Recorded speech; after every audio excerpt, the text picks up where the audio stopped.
the site smokes and just. What's going on, everyone? These two are out here talking strategy, talking shop. You love to hear it. We got eeiu here joining us. Pleasure to have you here, man. First time. Yep. I've been informed. Yep. So first and foremost, man, you know, that game was nutty.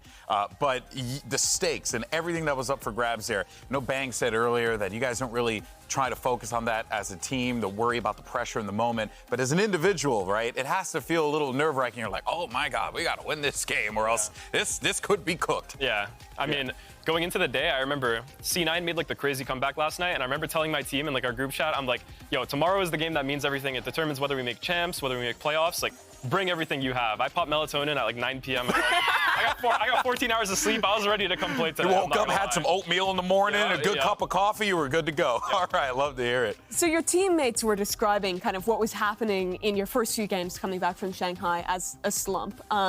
What were the discussions like after that last loss, then going into the MIBR game? Did you feel like there was a certain thing you were changing in scrims or in the discussions as a squad that kind of flipped the switch and made it feel like you were getting out of that slump?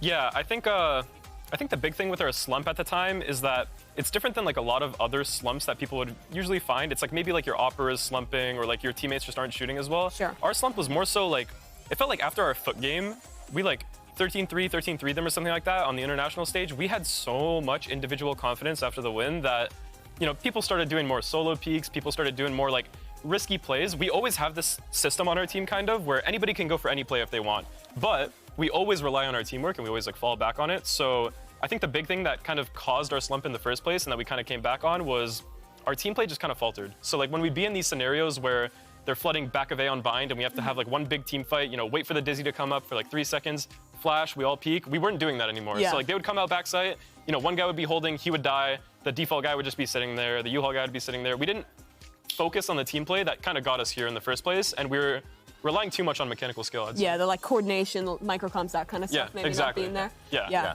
I wanted to ask as well, you guys play more Fade comps than basically like any other team, especially in Americas. How much of playing into that agent more is about you being personally strong on the agent and something you're really comfortable with versus it being like what Zix and the team thinks is like the optimal read on the game right now? Yeah, I mean, even like last week, I've been telling Tony pretty much like since stage 1, like I'm trying to play Breach, let me play some Sky, let me like change up the agents Oh, so you're in Fade jail a little bit. Well, no, I love Fade. Okay. I love Fade Sova. Fade Sova are my favorite agents, but I love Breach as well. You know, he doesn't let me flex to Gecko either. I mean, I think a lot of it is definitely playing to our strengths. I think Tony's one of the coaches in the game where he knows what certain players are good at, and he knows basically like you have to play to your team's strengths. That's how it was back in League of Legends when he used to coach the LCS. So, you know, if he thinks he has a player that's really good on Fade or really good on Sova, he's going to try to incorporate, like, say, our Bind comp, for example. Back when we were running our comp on Bind, I think the meta was still Sky. So if people did want to run Gecko, it was Sky Gecko. But the way that we play Bind, it just doesn't feel like the Gecko is that high, or the Sky is that high pressure. So, like, take our Bind game even today. The Sky flashes, the Sky Dog, it doesn't really feel like it does too much in terms of, you know, pressuring you on attack, pressuring you on defense. So, you know, I'm good on Fade. We were running the Brimstone. We were like, all right, let's try running Fade on Bind. And then, you know, you got the Tether Brim ults that we do. The Prowlers and the Eyes have high re-clear chance. You know, we have like very hard to defend execs, I would say, because, you know, the Fade's going alone with double Prowler. He's self-sufficient. It's just, yeah, I think we play to our strengths, but I mean, maybe you'll see some like Breach or Sky, maybe some Gecko if they let me. Okay. You've become your own enemy. You got too good at Fade, and now we won't let you play the agents you want. I feel like as a guy who does play Initiator online whenever I just solo, I'm just going to listen to you. I'm just going to learn a little bit from you. You seem to know a thing or two. Yeah, watch some demos. Yeah, watch some demos with you. You know what I mean? Pick up a few things. We do have a Twitch chat question that came in from Odd Cod.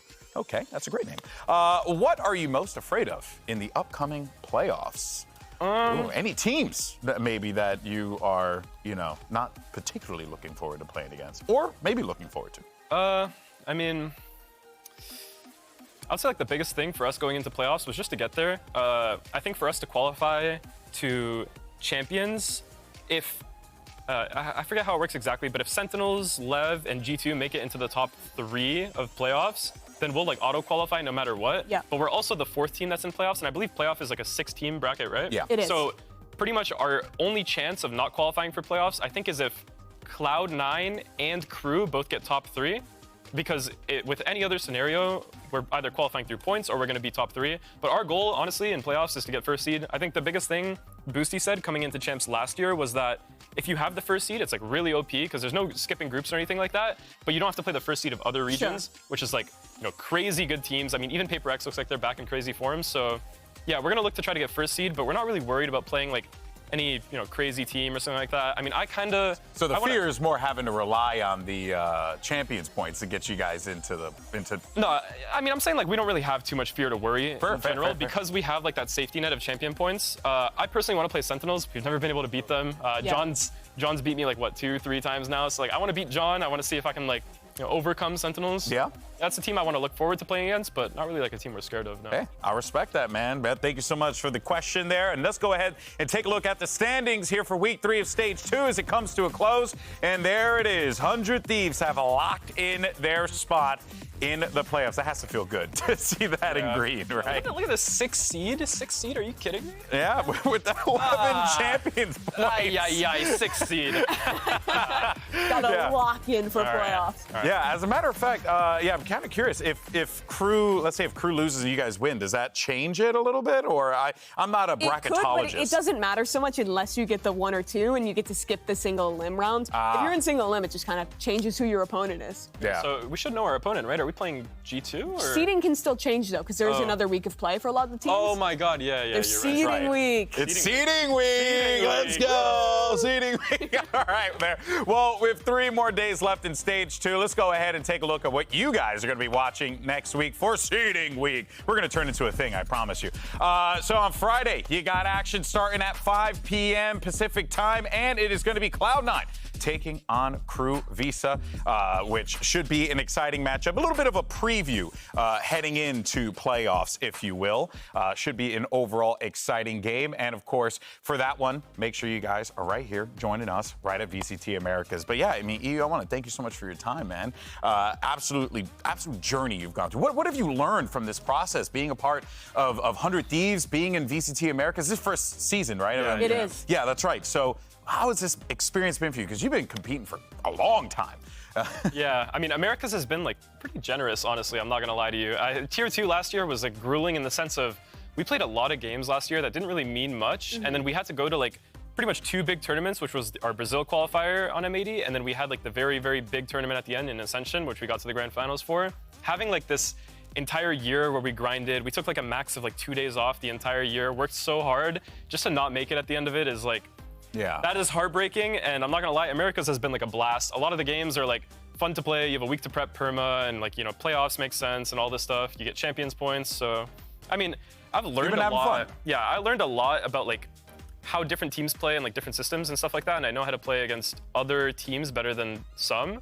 But I think like the biggest thing is just like playing with these group of guys is so fun. I'm not gonna lie. Probably my favorite team I've ever been on. I mean, like, everybody loves each other. We're all like a good team. We all bond after prac and everything. So that's awesome. Yeah, I mean, having a lot of fun. I'm not gonna lie. Yeah, man. Do you feel like you've been able, because I feel like a lot of rookie players come into the league and feel like it's all about learning. It's leaning into what can my coach, what can my IGL teach me. But whenever I've talked to you, I feel like you have so many ideas about the game and so many strong opinions and stuff. Do you feel like you're putting in a lot of input into the team and shaping who 100 Thieves is? Yeah, 100%. I think I have like a very strong idea on how the game should be played, and I have like a pretty good read on like a lot of teams while we're playing. So Boosty's like our huge caller.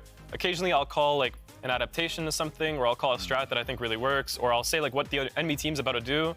Like, I think like one of the last rounds on Ascent, I saw like the M2 smoke after they just smoked M1, and like recycling an M2 smoke into an M1 smoke, and then we had no cap pressure. I was calling like, they're about to exec A, they're about to exec A on an A split. Peter knifes cat, hits like 3, we just hold down A. I think that was like a flawless round. Yeah, but it was, yeah. It was. Yeah, I think a big thing is like, I don't feel like I'm learning a lot in the sense of like individual play. I'm more so learning how to play against specific teams, because honestly, like playing on Energy the first year before franchise started, it was like I was playing the same teams to begin with anyway back in NA. It was very hard. I'm playing hard opponents. Ascension was also hard, so I mean, it's just fun, honestly. I'm just having a lot of fun. It's so cool to see you here now, because I feel like both the teams you were on before, with that Energy roster, you guys got so close. With M80, you got so close to being up top.